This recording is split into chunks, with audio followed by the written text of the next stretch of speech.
Hey there, friends. I hope that you enjoy this episode of the Remembering and Reenchanting podcast as much as I enjoyed making it. I want to take a moment here at the beginning to extend a special offer, an invitation to you, our dear listeners, to join the Remembering course. Our next start date is going to be in middle of March. This is a powerful, deeply moving, and for many people, transformational experience into the heart of colonization, climate change, family histories, ancestors, and so many other critical intersecting pieces. Just visit our website, Sequoia Samanvaya. All the information is in the link below.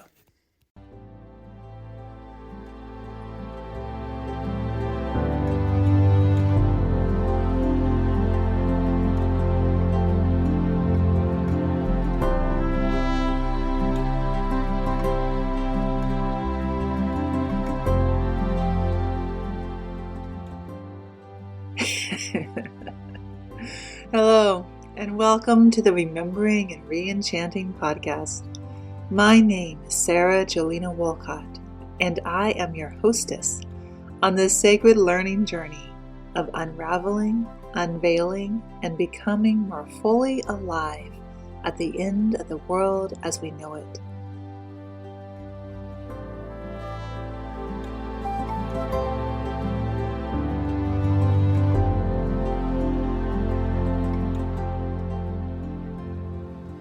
In this podcast, we offer up to you, dear listener, 3 forms of episodes to support your journey of remembering and reenchanting.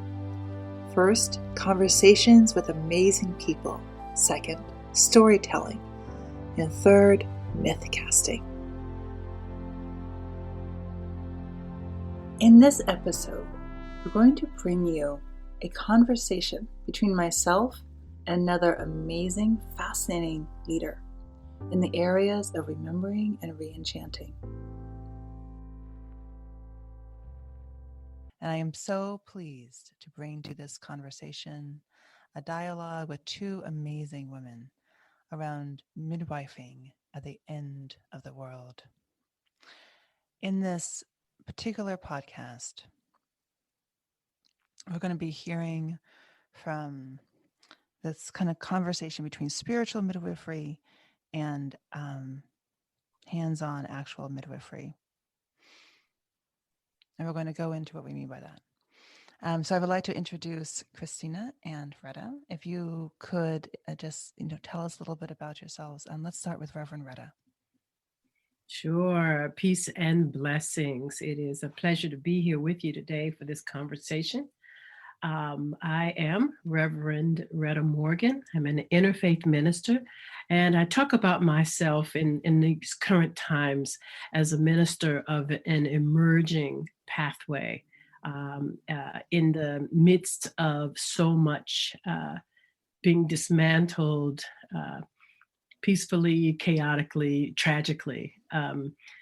We are in a time of so much change, and I believe my work is around being present to what kinds of the strands of spirituality that are emerging, arising out of these times. I live in on the stolen lands of the Lenape people, Doylestown, Pennsylvania, not far from Philadelphia. And here I do mostly, like many of us, a lot of Zoom work, what I call nurture circles for activists. I host and facilitate anti-bias work for the ADL, the Anti-Defamation League, and other organizations.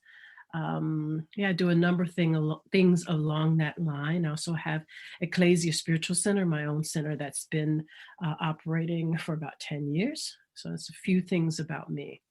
Thank you. Thank you so much. Mm-hmm.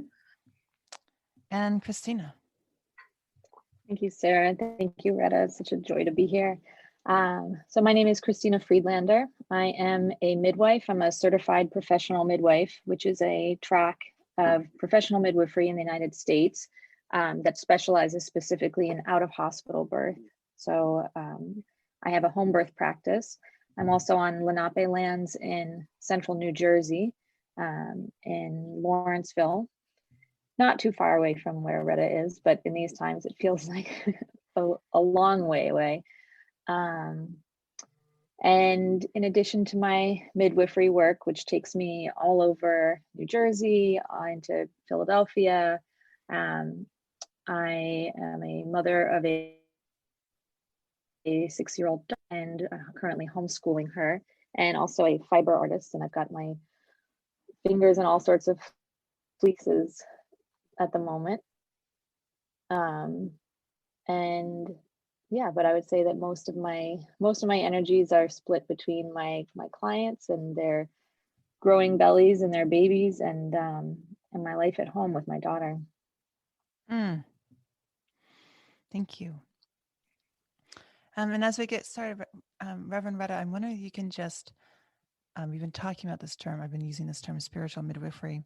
Can you give a little bit of description of your thoughts on what is spiritual midwifery and its relationship to ministry? Yeah, I think spiritual midwifery is very closely related to sort of the purpose of healing, right? To think of healing, the work of healing that is ours to do, because a great deal of healing happens out of our control, I think, right? But the steps that we take, what is ours to do. If there is an end to healing, then it is the birthing of a new aspect of ourselves, or the birthing of a new self into one that has either released or integrated or figured out some kind of way to be with the thing that we're working to heal, right? And so as we do that work, we have access to new components of ourselves. And so we birth ourselves. We also birth projects, and creativity is a kind of birthing, right? And so all of the processes where we're moving from one level of consciousness, one vibrational energy, one tone of oneself, all of the ways that we move from one way of being into another can be a kind of midwifery. All the ways that we can move from one way of being to another can be accompanied, and accompanyship as a key form of midwifery. Yeah.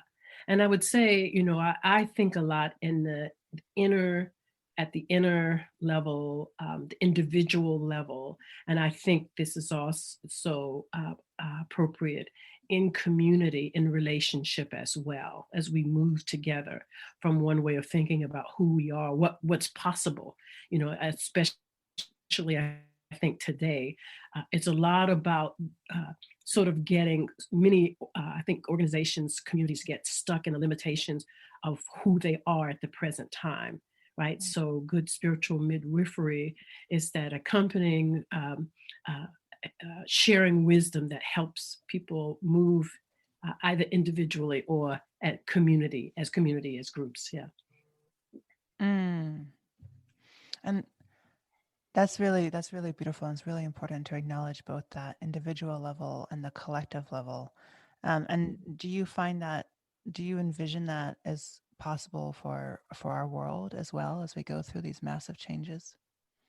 Oh, I must. And I must, because the way I embody my own spirituality says that I must, that life is miraculous, that so much is possible beyond the ways we maybe sort of habitually think, and the kind of circles the bubbles we put ourselves in, and we live in those bubbles. And at the spiritual level, the teachings of all the major traditions, the sacred works, talk about us being more than we know we are. And so absolutely, I believe those words. I believe the prophets and prophetess, I believe what's possible. And I also believe that whether we make it or not, we can choose who we will be in the midst of whatever is unfolding. Right. So it's not about a Pollyanna, oh, the world is going to be fabulous. It really is about who am I going to choose? How am I going to stand? How am I going to embody what I believe? And how does that embodiment impact who I am, my engagement, my exchanges, my sharing? It's really about the quality of who I am right now in the midst of all the things that are happening. Mm. Krystina, as you listen to Reverend Rhetta describe spiritual midwifery, I'm wondering what resonates for you as a midwife. Well, what immediately comes to mind is there's a poem written by Mevlana Jalaluddin Rumi that was, I think the translation is from Coleman Barks, where it's a poem about, it's a poem about, of course, spirituality and the relationship with the divine, but it's also a poem about labor. And there's a line in it that says, every midwife knows, and it's all about pain and moving through pain and experiences of pain, and how the pains of labor open, and I think his line is the dark passage of grace. But I like to orient myself around this line of like every midwife knows. And so, what Rhetta knows, what I know is that as we move through the pain, whether, there's all kinds of emotional, physical discomforts that come up with change, whether it's, the change of labor, change, whatever we have to move through to be on the other side of transformation, that we are there to be something solid and, compassionate, sometimes kind, sometimes a little hard with people, to carry them through that, and to let them know that, like, this is normal. This is what it's like to feel this. And I can, just speaking from my own experience with, decolonization work or anti-racism work, like it hurts. It hurts emotionally, it hurts physically, and having someone there to midwife me through the process, and I'm not talking about like coddling, I'm talking about, looking me in the eye and saying, yep, this is what it is, just wait till you get to the other side of this. And I think that is like a one-to-one with what I do. I sit with people during, through the arc, it's the sort of narrative arc begins with like the first appointment with somebody, where I hear their story and where I start to find out who they are, and then it carries them, through pregnancy, and all of the anxieties that come up, and all the excitement that comes up, and all the preparation that we do, into actual labor itself, which is such a threshold. And it's a mystery, and nobody knows exactly what that experience is going to be like for them, whether they've had no babies or 10 babies. It's going to be a unique experience, and I'm there to ground them and hold that space, and then to witness and then receive them on the other side. And then there's a sort of like the climax of birth comes down in postpartum care, and making sure that they are transitioning well and carrying them into the place basically where we part, and they're ready to step forward on their own. So absolutely, I think that there are a lot of similarities about what we do. Mm-hmm. Mm-hmm.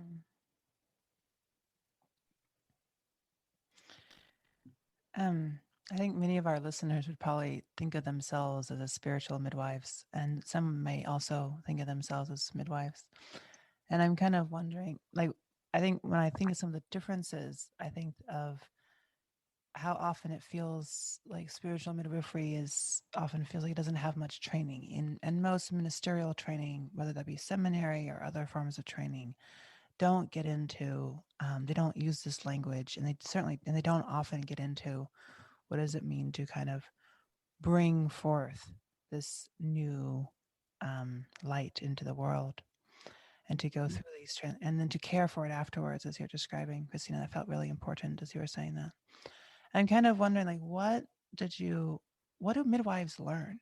And like, what do you learn in midwifery training? And where do you feel you're being, where is your place of learning now?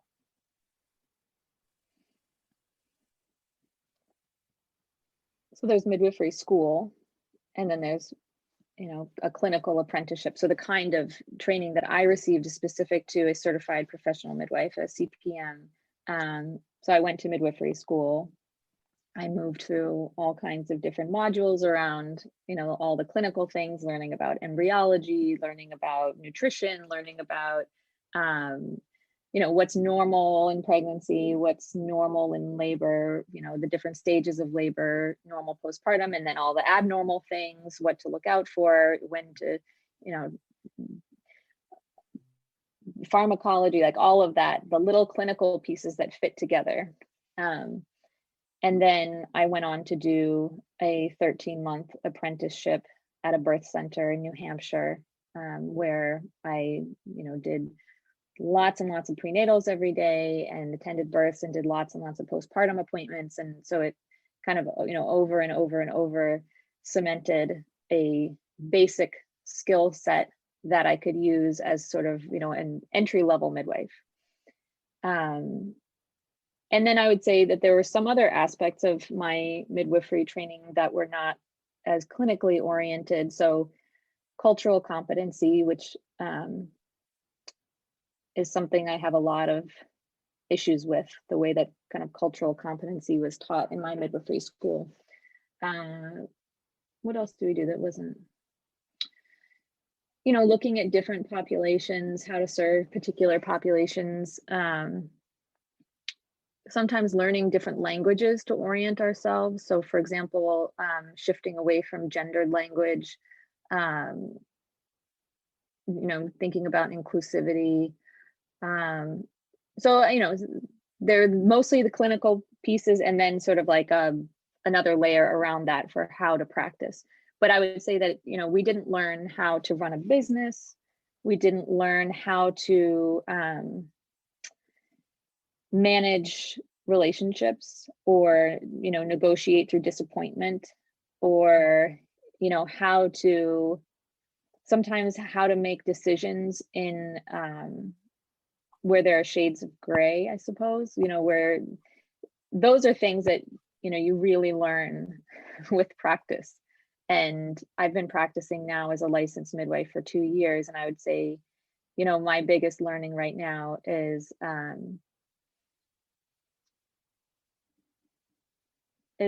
in working with people and oftentimes it's with staying patient, letting processes unfold, and listening to my gut. That's a big one. I would say, like, I had recently had she was in labor for longer, but I was with her for 36 hours.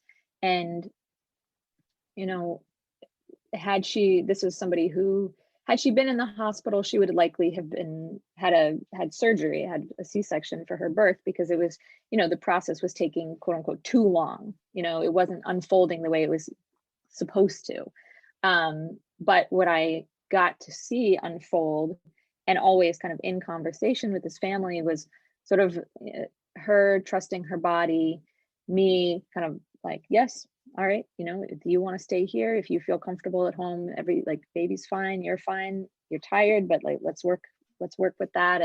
And then, yeah, after maybe like 30 hours, things shifted, and she had her baby at home, had a beautiful birth. And I learned so much from that experience about professional patience, and about trusting families and trusting the process, and just letting normal be as kind of as wide of a range as it is.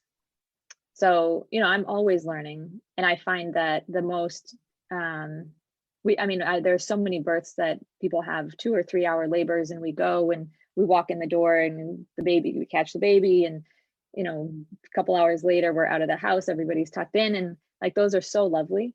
And I would say that, the greatest learning comes from the most, challenging experiences, sometimes the longest experiences, the most tiring, the ones that require everybody on the birth team to dig deep, and yeah, just kind of pay attention and stay with one another, and communicate really well, and sometimes like work through communication challenges. And yeah, I'm learning a lot about that right now. And then also learning about being in community with other midwives and the different kinds of issues that are coming up there. And so there's a whole other side to practicing that is, specifically about professional community. And I mean, we have tremendous challenges both in the state and also in the country and globally. And those, I think, when people think about practicing midwifery, like, those are not the sort of romantic parts, but they are very real and very pressing.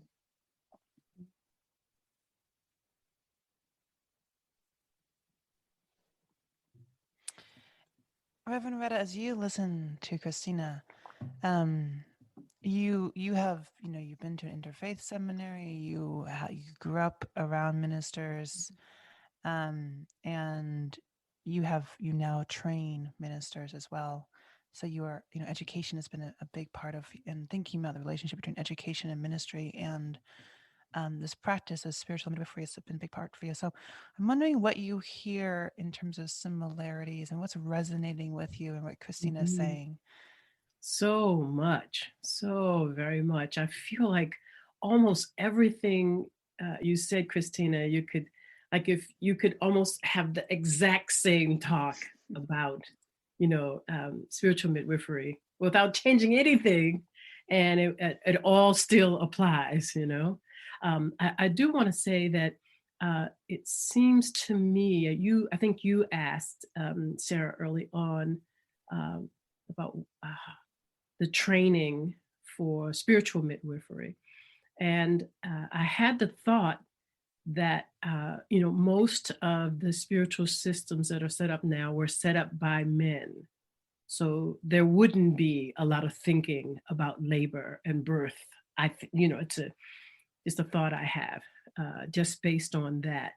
May not be an analogy that would be a natural place, for the folks, the founding fathers, or the folks who were really at the helm of creating or setting down the structures for most of the traditions around the world. I only know the goddess tradition as a tradition, and we know that suffered extraordinary blows, right?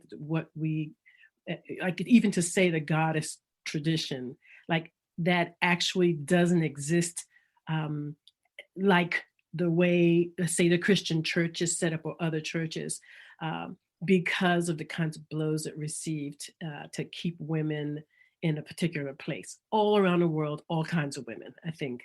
But it actually does exist now because we are resilient, and God will not be denied in whatever form she, is wanting to express. God will not be denied. So I think that's part of the reason why there isn't specific training or thinking at the spiritual levels around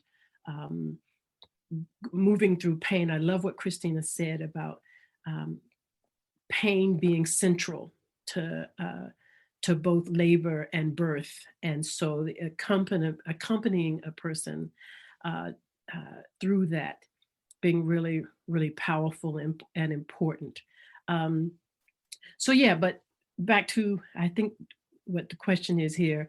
There was no training per se.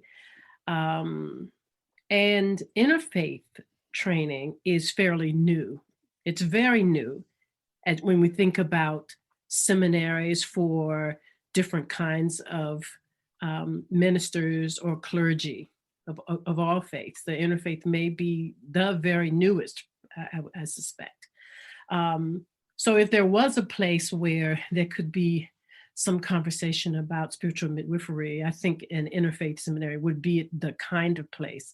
I can't remember, we certainly did not have any coursework per se. I believe that that language did come up in my training, but we didn't get a lot of focus specifically on that. So yeah, it's up to, I think, the individual to take on what kind of relationship they'd like to have with spiritual midwifery. And there's something kind of freeing and exciting about that. You don't have a standard that folks can come to across, across different experiences, and no one has made decisions in a format that people can come to and have a similar standard across the board. But there's something about the aliveness of being able to have your own experience with it that it seems to me is very rich. I believe it sort of overshadows the things that we don't have by not having a central spiritual midwifery school. And who knows, maybe, I haven't done any research. There may be something that exists like that even now, or for sure in the sort of group consciousness, there may be some gestation in process right now, toward thinking of spiritual midwifery with more sort of in this realm kind of application. And that would be very exciting. Yeah. I don't think it makes it any less valid if we take it on as individuals. That's my own sort of opinion about it. Yeah.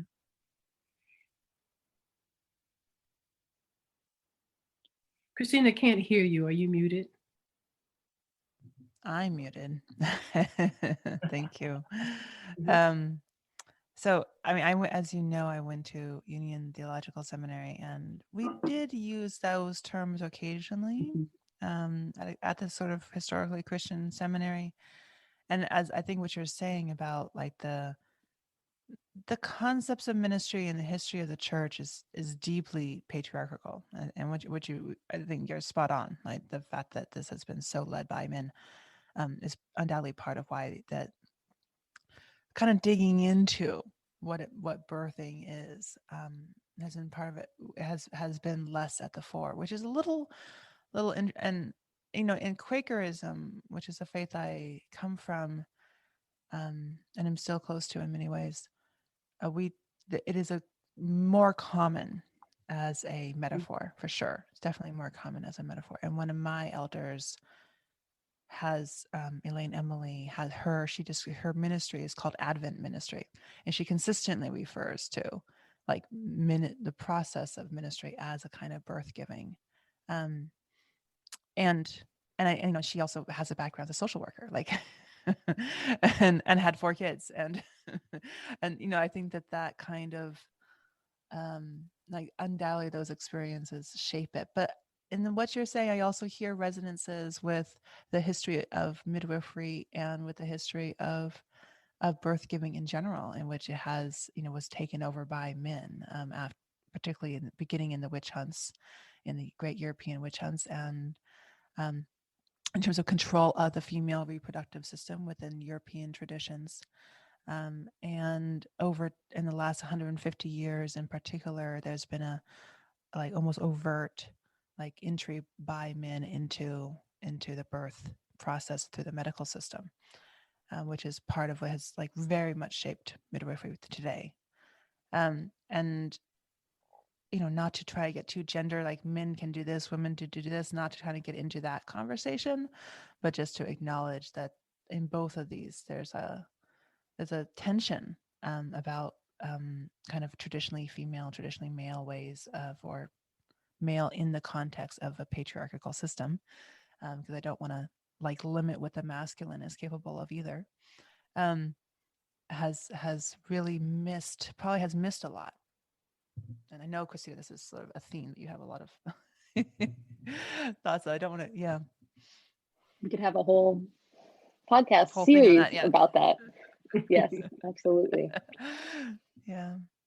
And those tensions are very much alive in, particularly as midwifery is practiced in the United States because of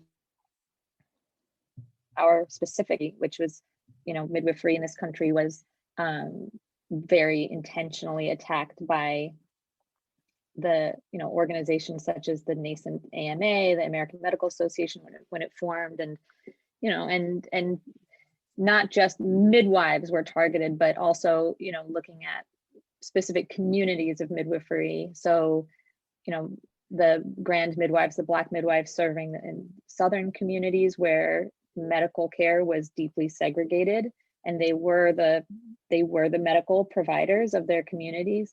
Other kind of like ethnic and racial enclaves of midwifery serving specific communities. So like Japanese midwifery in the Pacific Northwest, like, so institutions came along and they set the standards, as it were, of what, clean, healthy, hygienic, proper, modern midwifery or obstetric care should look like.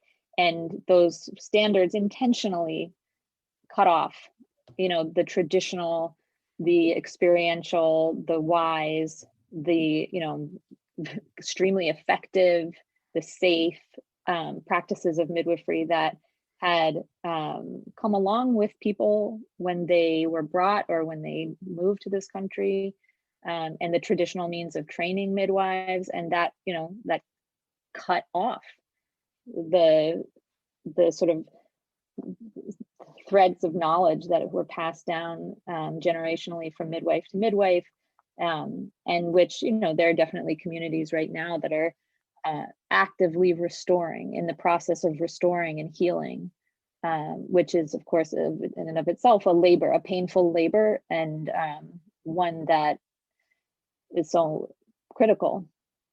And when I say, it's different in the United States, like it's a very different system in Canada. It's very different in Europe. It's very different in other places where you don't see that historical antagonism between or persecution of midwives. So, in other countries, midwifery is very well integrated and home birth is very well integrated.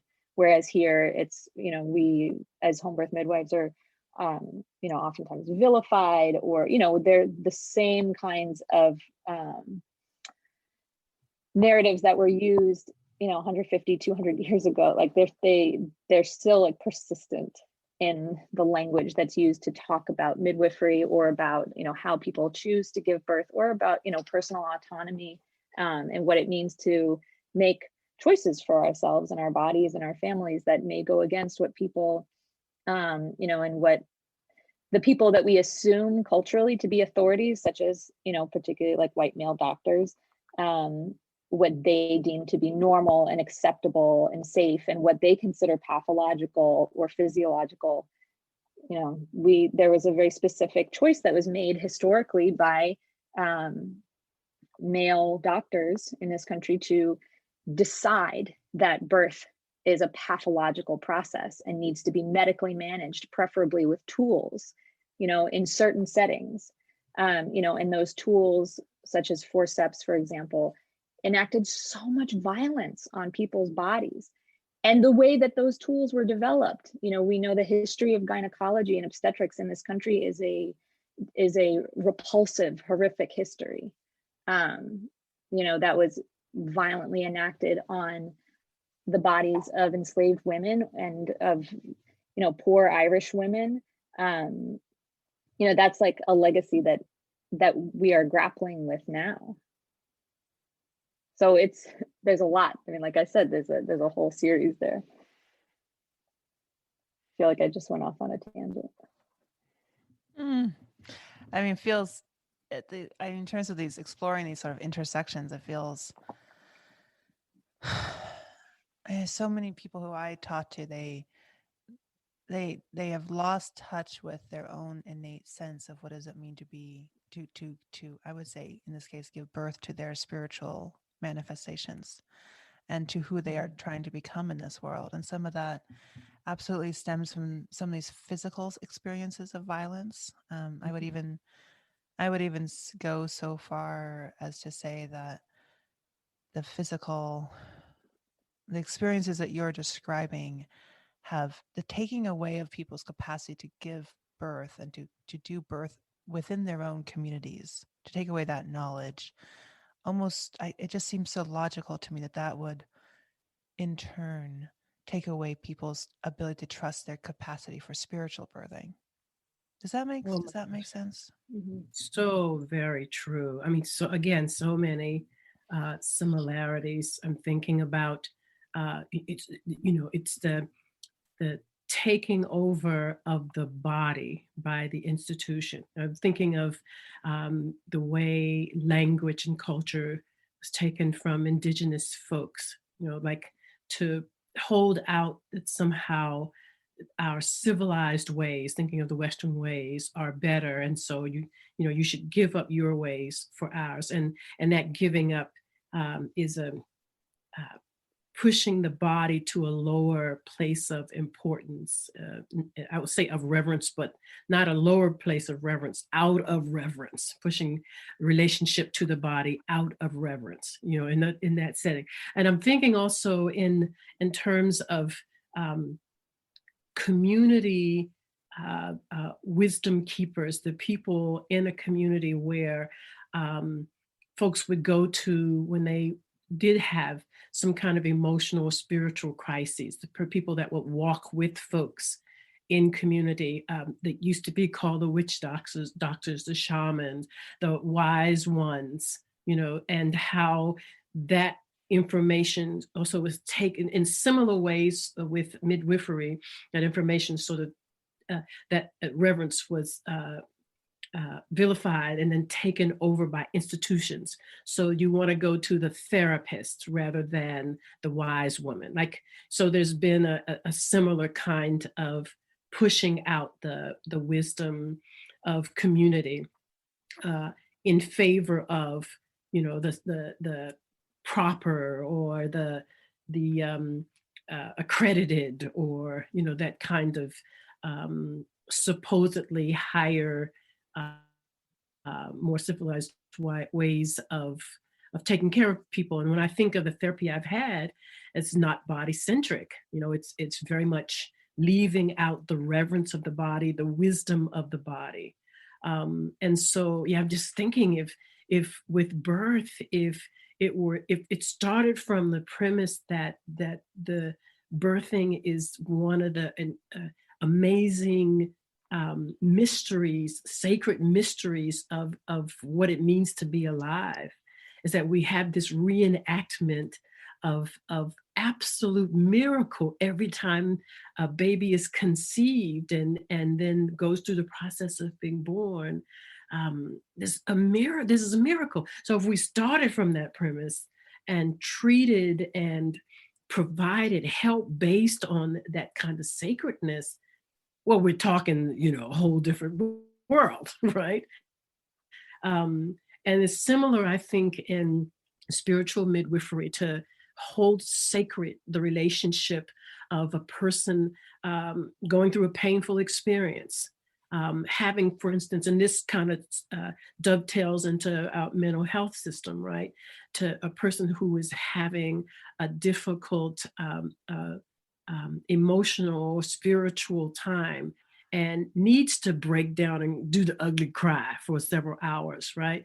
So do we call the folks with the truck to come and get them, or do we have the wisdom keepers and the mama bear spiritual people surround them with love in that period and hold space for what happens when we're able to really be in touch with the body's own inner wisdom working through the things that, we have to work through. That breakdown is often in service to healing. It's part of a healing process. We break down in order to break open, right? And if we can do that in community, loved up, love all around us, then we can birth healthy new selves, and so there's so many similarities thinking about how there isn't trust or reverence. There isn't trust for the body and the body's wisdom.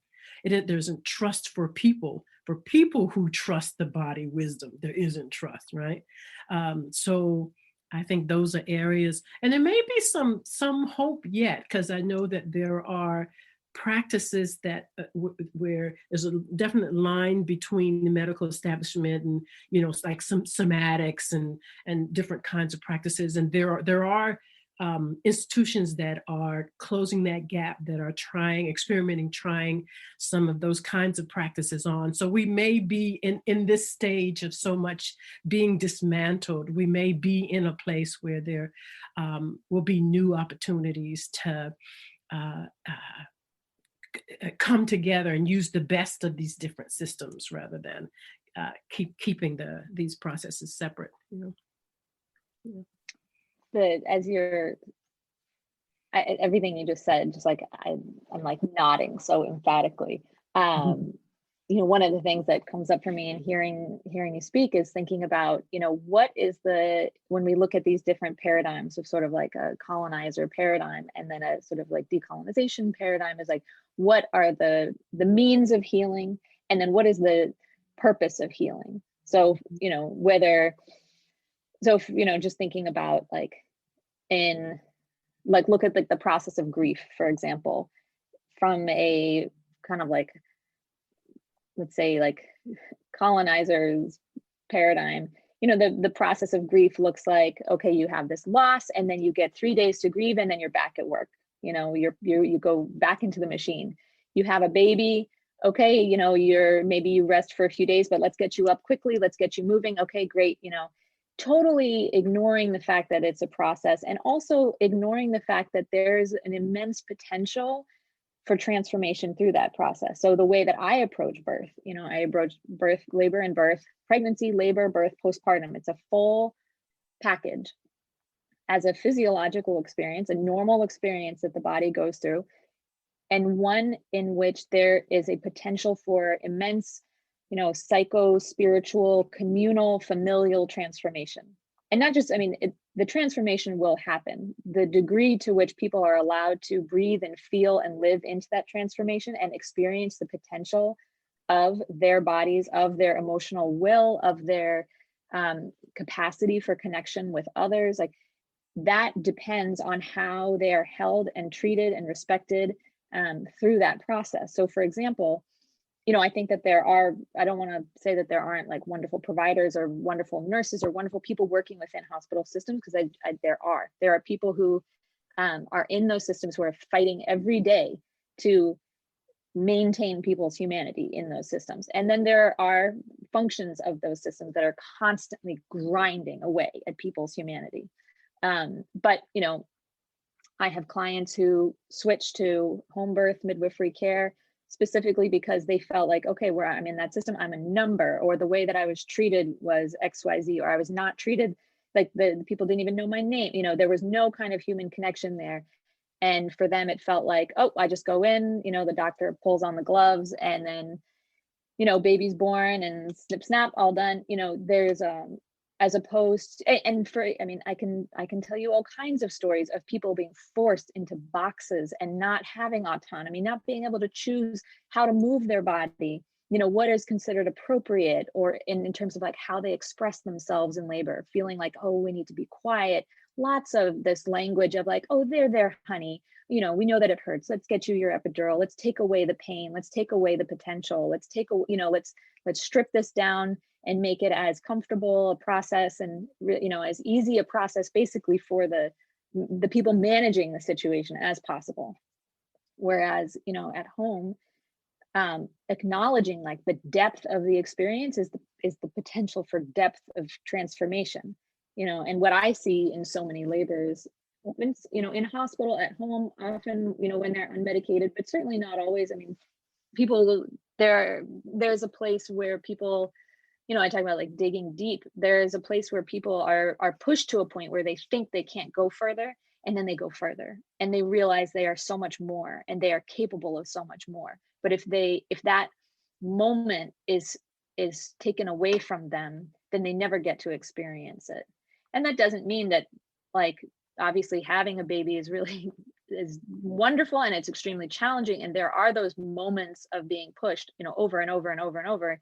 But there is something about the way that moment is embodied in labor and birth that is so powerful, and I talk about pain, but I think, like, pain is so has such a negative connotation, in particular, like sort of Western European culture, this idea that pain is the same thing as suffering, and it's not. Pain can be generative, it can be powerful, it can be it can ground us in our bodies.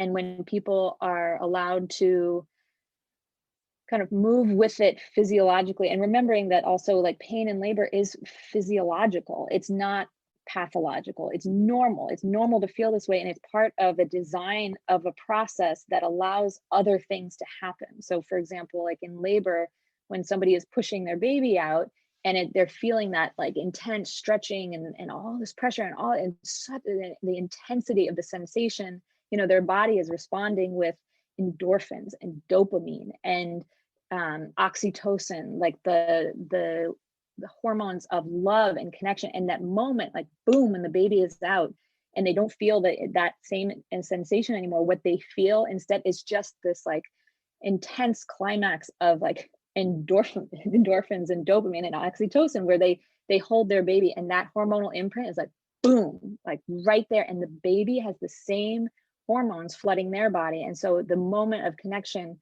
is so profound, particularly when it's held in a space where, there's nobody rushing in and messing with the baby and messing with the mom and rubbing her belly so that, her uterus contracts, and like all the chaos and the bright lights and the clinicalness of it. For me to be able to step back and recognize, okay, everything's going well, I'm going to let this person connect with their baby, like their partner is connecting with their baby, maybe their older children are there witnessing and connecting, maybe their aunties are there witnessing and connecting, their grandmothers are there, and everybody is imprinting on the birth giver. And so everybody is feeling the same cocktail of emotions, and like that is the foundation for a family, for the foundation for a community. I mean, and when we birth in community, when we midwife in community, when we midwife one another in ways that are resonant with our like cultural and linguistic and emotional and spiritual selves, like it's so powerful. It's so powerful, and that's what we're reclaiming.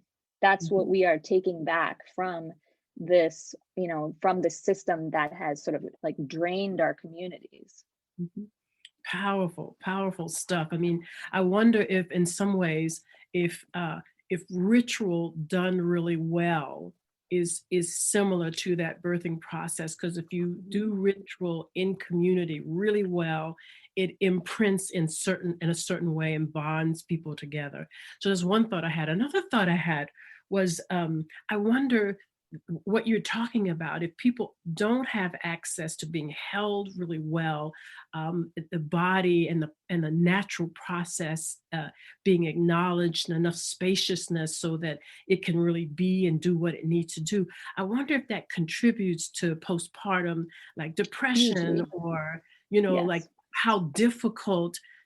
There's ways in which it's difficult to even start family life with a new baby if you don't have that process that, so in some ways, just sets the groundwork for you to be able to start your family out of this well of sacredness, so that's a tragedy for our whole culture. Another thought I had specifically for you is, it seems to me, I don't know this history, but the beginning of the Westerners sort of taking over this process of birth had something to do with a number of deaths of babies, right? So it seems to me that there was some intention around getting those mortality rates down.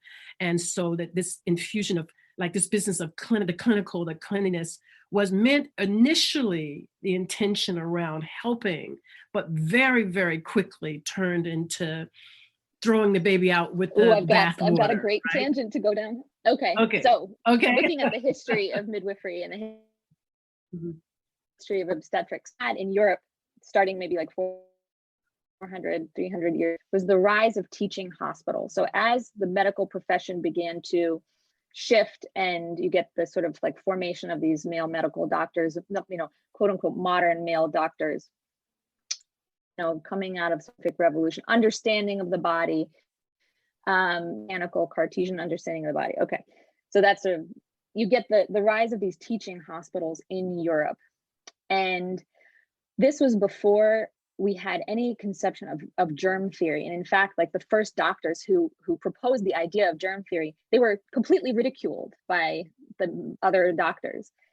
And, you know, what you had were these teaching hospitals where particularly poor women went in London, in Paris, and that's where the older senior doctors would teach the younger doctors, and they would literally go from the morgue, from looking at bodies, from handling bodies in the morgue, to the delivery floor where they would do a vaginal exam on this person. And then, and maybe their student would do one, and then the other student would do one. And then they would go to the next person and they would do an exam on them without washing their hands, without, you know.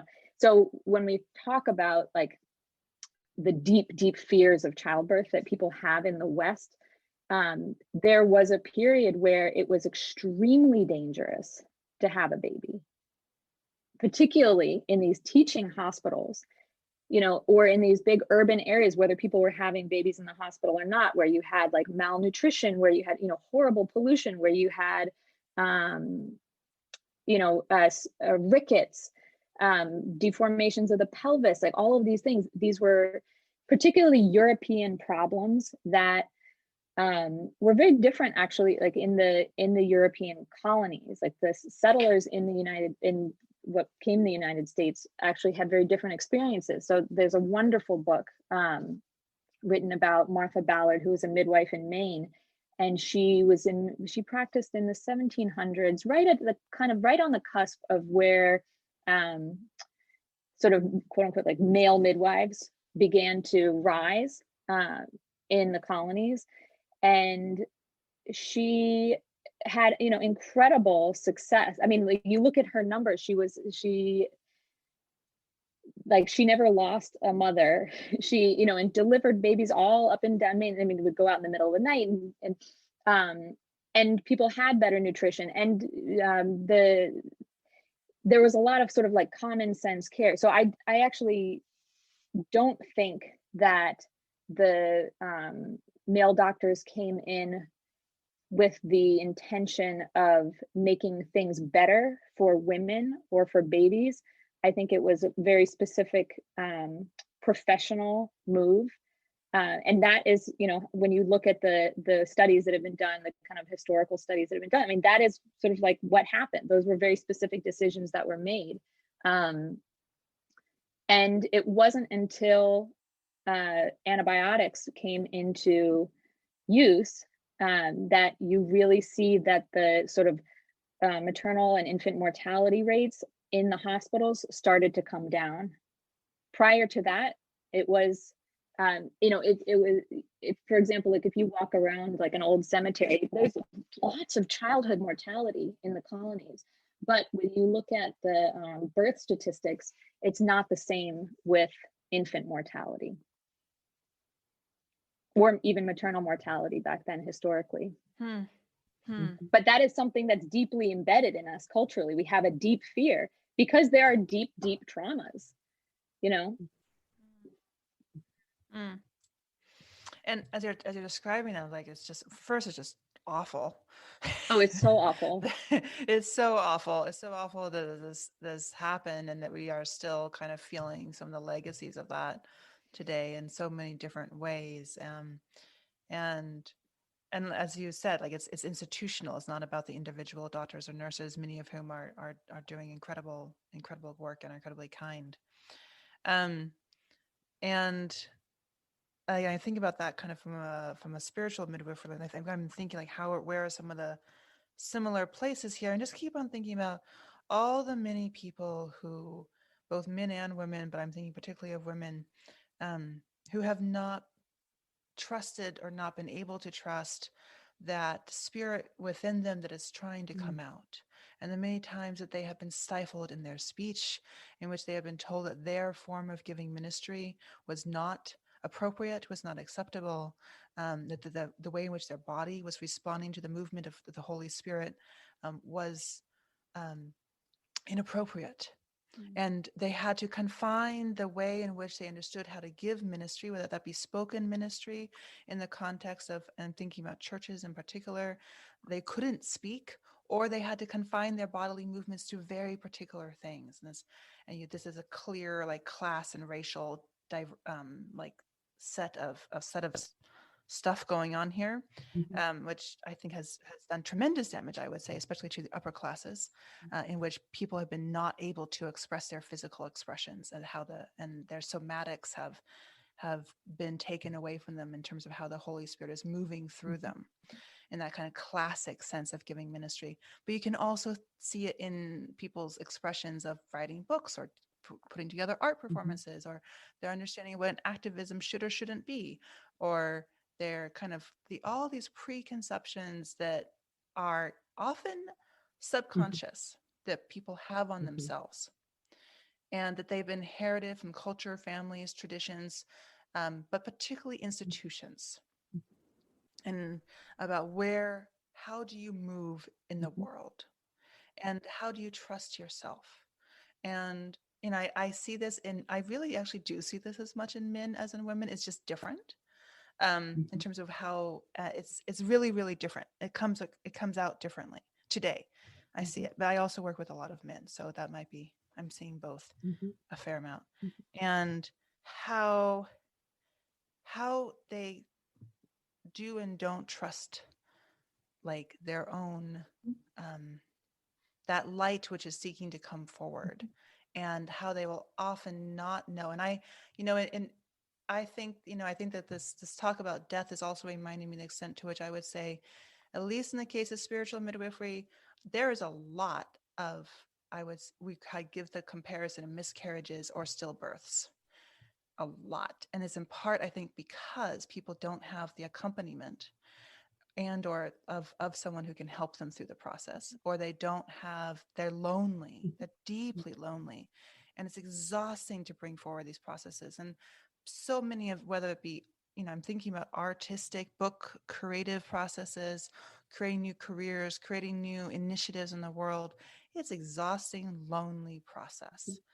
And that can be true whether you're at top leadership of an organization, and it can be true if you are creating a new, craft business from scratch in the woods. Either way, it can be to really bring forth something innovative, something new, something that has never been here before, the way a baby is new, to bring forth a part of your soul.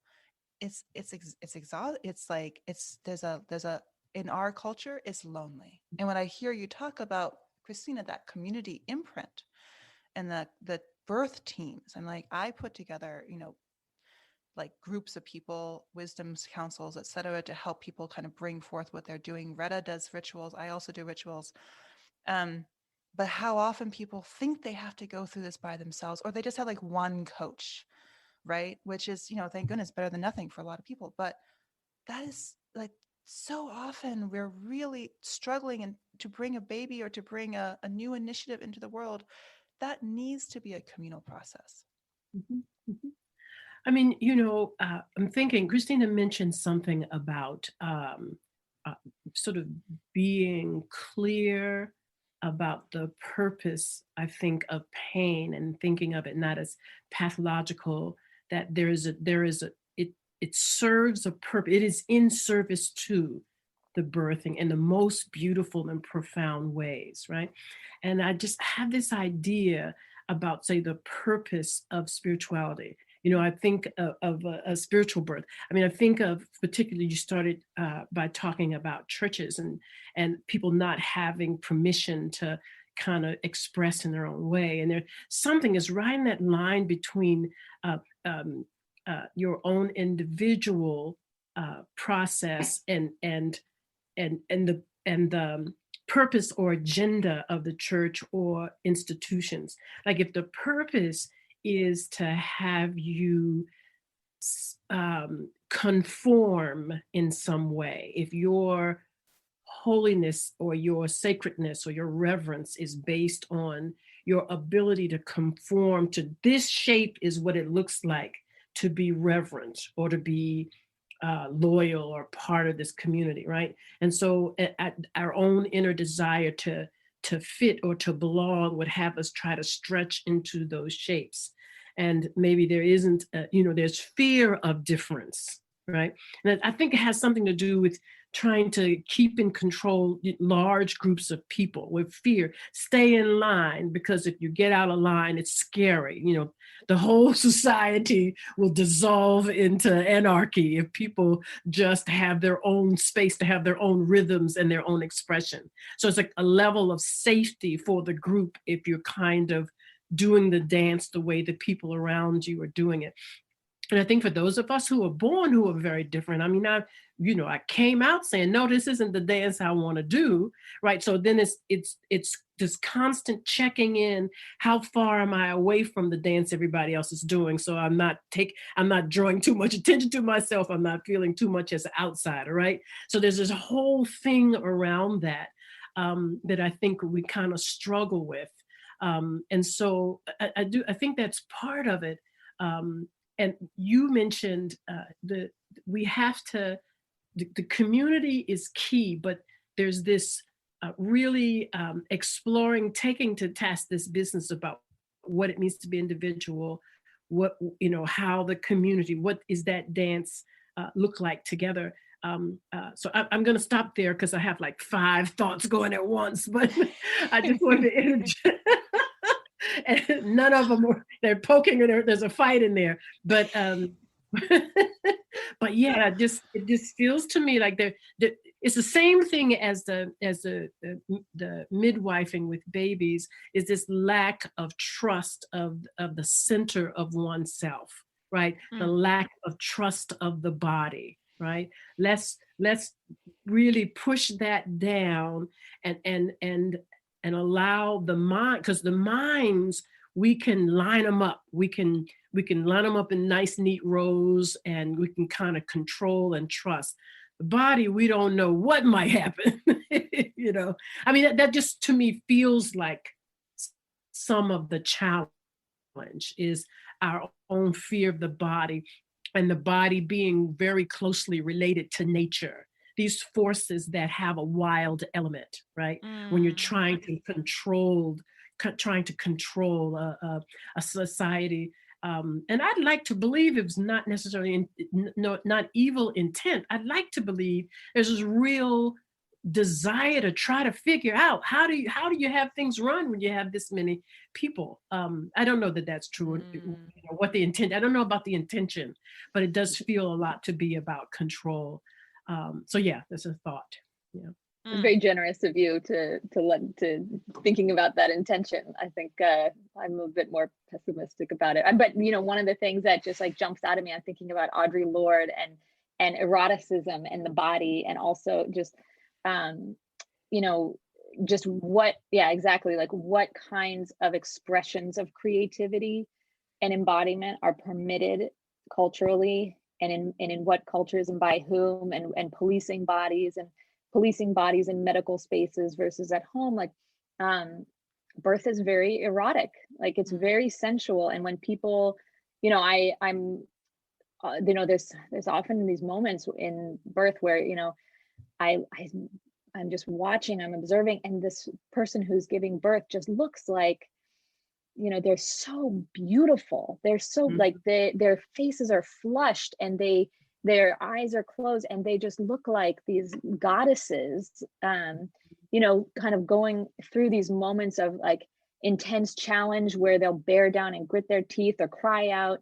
And there's a wonderful podcast, or I think there's a TED talk somewhere where this woman plays these tracks of like women in orgasm and then women giving birth, and tries to get the audience to guess like which is which, and they're completely indistinguishable because we make the same sounds and we move our bodies in the same way.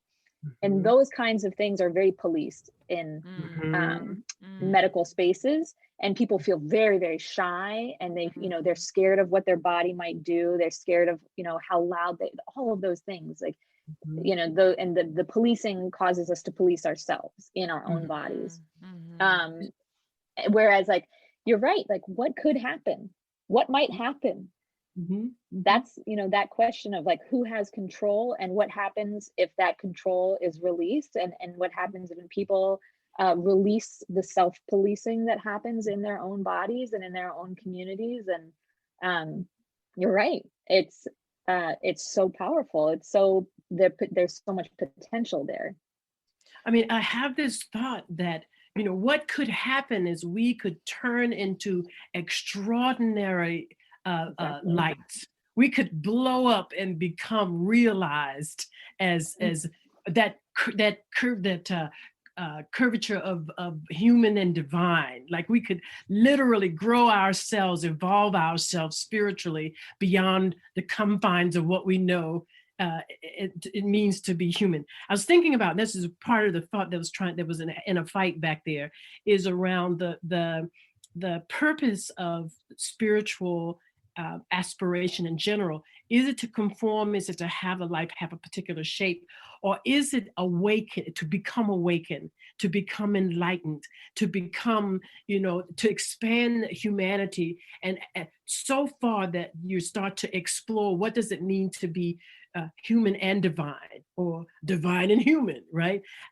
So if the goal of spirituality is to grow people up spiritually, right, is different than the goal of spirituality being to have a group that conforms to a particular shape and to keep them in that shape for whatever the intention or the reasons, right? And so I think, again, it's very, very similar to birth. And we talk about the depth and the power, the mystical aspect of giving breath, like giving breath, right? Giving birth, right? Same thing, right?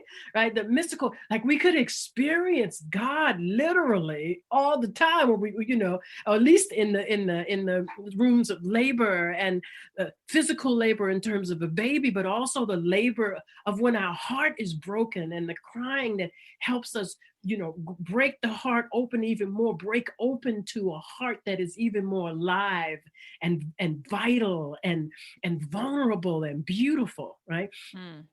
All of those things are possible. And I think, yeah, we have a great fear of, what is that beautiful quote about being afraid of our light? I think that is the thing to be afraid of. It's not that people, because we're living in the world where people just do chaos everywhere and people falling apart. If we were afraid of that, we're looking at that, you know. But suppose this business of the body being reverent and paying attention to our own rhythms and the internal wisdom and the wisdom of the community, and, you know, learning to dance with the cycles in nature, like it could literally grow us up and enthrall us into beings that you know, have the kind of wisdom to be able to withstand and hold on to and dance with all kinds of things.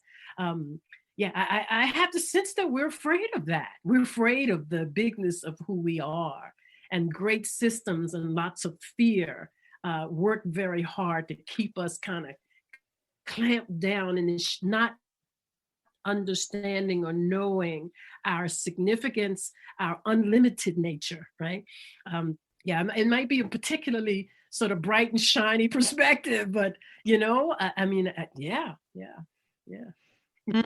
This woman, the birth that I went to the other way, you know, after she had her very, very long labor, that's what she said, you know, I just, after this long labor, like I did that, I could do anything. Yeah. You know, to have that, to feel that, like in the deepest parts of your body, I can do anything. Yes. Yeah. So what if we knew that? all of us who such an angst and anxiety during this pandemic, during the racial uprisings, the climate change. What would climate change be if we knew in our bodies that we could do anything? I hear the wild. And you're like, what does it mean for us to become wild again? Like in that invitation, right? Because the climate change is in the to go into a place of wildness and to be I don't want to say unafraid, but like unafraid in that, not that there was no fear, but to have like that courage of being with the changing climate.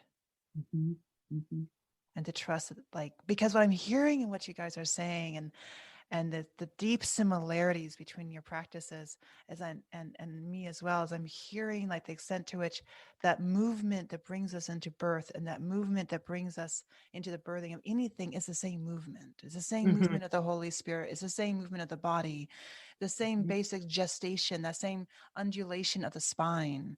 That brings these new beings into the world, and that our earth might be, if it's the same for this, then it's also the same for our earth. And perhaps our earth is also going through a new birthing process, and the earth is also undulating, and we can undulate with her because we're all part of this movement.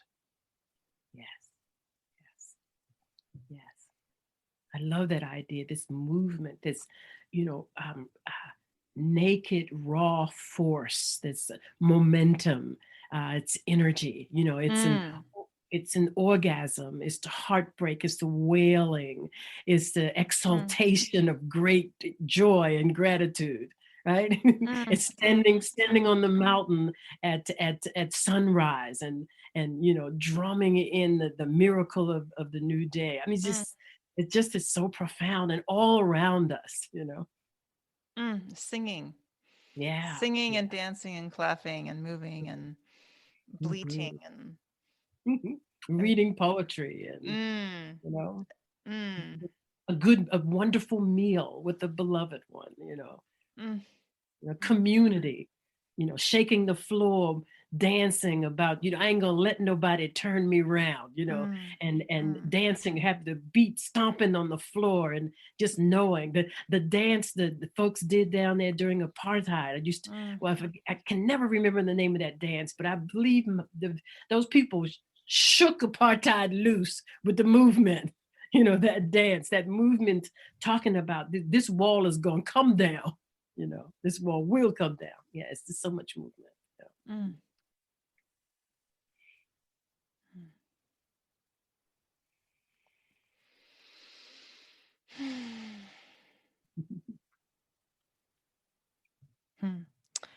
I love how often these moments of movement also lead us to stillness and to that kind of quiet contemplation as we bask.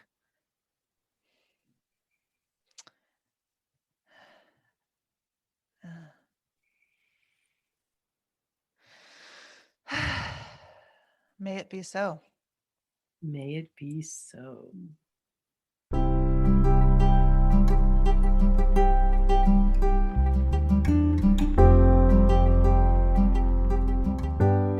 Thank you so much for listening to the Remembering and Re-Enchanting podcast. If you are enjoying what you are hearing, please subscribe, share, and leave us a review.